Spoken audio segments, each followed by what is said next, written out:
중국 현지에서 사법공조 논의를 마치고 돌아온 검찰이 국정원이 입수한 문건 3건 모두 위조됐다는 사실을 다시 한번 확인한 것으로 알려졌습니다. 네, 따라서 검찰은 국정원의 조직적 개입 여부를 밝히는데 초점을 맞추고 그 윗선 수사에 속도를 내고 있습니다. 취재기자 연결합니다. 권준기 기자. 네, 서울중앙지검입니다. 검찰이 중국 현지 조사를 마치고 돌아왔는데요. 국정원 문건이 모두 위조됐다는 사실을 거듭 확인했다고요? 그렇습니다. 검찰 수사팀은 어제까지 2박 3일 동안 중국 현지 조사를 벌였습니다. 베이징 공항국 등에서 사법공조 논의를 했는데요.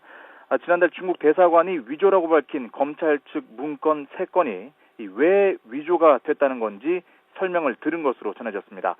서류에 찍힌 도장 모양 등을 봤을 때 중국 관청에서 발급한 게 아니라는 겁니다. 또 중국 공안부가 지난해 우리 정보 요원들이 문제 새 문건 외에 다른 문건들도 위조하려 했던 정황을 파악한 것으로 알려졌습니다. 하지만 검찰은 중국 공안 측에서 관련 자료를 받아오거나 물증을 가져오지는 못했다고 밝혔습니다. 또 양국 간 외교 관계 등을 고려해 이번 사법공조의 구체적인 논의 내용은 공개할 수 없다고 설명했습니다. 따라서 검찰이 중국 현지에서 기대한 만큼 협조를 얻어내지 못한 것 아니냐는 관측도 나오고 있습니다. 네, 문건 위조가 거듭 확인된 만큼 그 윗선 수사도 탄력을 받을 것으로 보이는데요. 어떻게 진행되고 있습니까? 네, 검찰은 이미 구속된 국정원 비밀요원 일명 김 사장에 이어서 김 사장의 위조 문건을 입수하는 데 관여한 국정원 권모 과장을 소환 조사했는데요.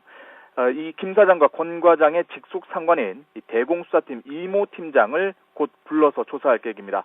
검찰은 이미 소환 통보한 이 팀장이 출석하면 문건 위조를 지시했는지 혹은 문건이 위조된 사실을 보고받았는지 추궁할 계획입니다. 만약 이 팀장 선까지 보고와 결재가 이루어진 사실이 확인된다면 그 위로 단장, 국장 선까지 윗선 개입의 실마리를 찾을 수 있을 것으로 보고 있습니다. 하지만 비밀요원 김 사장을 비롯한 국정원 직원들은 협력자가 구해온 문건이 위조된 건지 몰랐고 따라서 윗선에서 지시받은 것도 또 보고할 것도 없었다고 진술하는 것으로 알려졌습니다. 국정원도 오늘 보도자료를 내고 협력자 김모 씨가 변호인 측 문건을 반박하는 공식 답변서를 받을 수 있다고 말해서 입수를 지시했을 뿐 위조를 공모하지는 않았다고 주장했습니다. 따라서 비밀요원 김 사장이 협력자 김 씨와의 대질 조사를 강하게 요구하고 있다 이렇게 밝혔습니다. 이와 함께 검찰은 간첩사건 피고인 유성 씨 측 문건도 정상적으로 발급된 건지 확인하기 위해 오늘 재소환을 통보했지만 응하지 않았다고 설명했습니다. 이에 따라서 탈북자 단체가 고발한 사건 수사를 포함해서 유 씨를 강제 소환할지 검토하고 있는 것으로 알려졌습니다. 지금까지 서울중앙지검에서 YTN 권윤기입니다.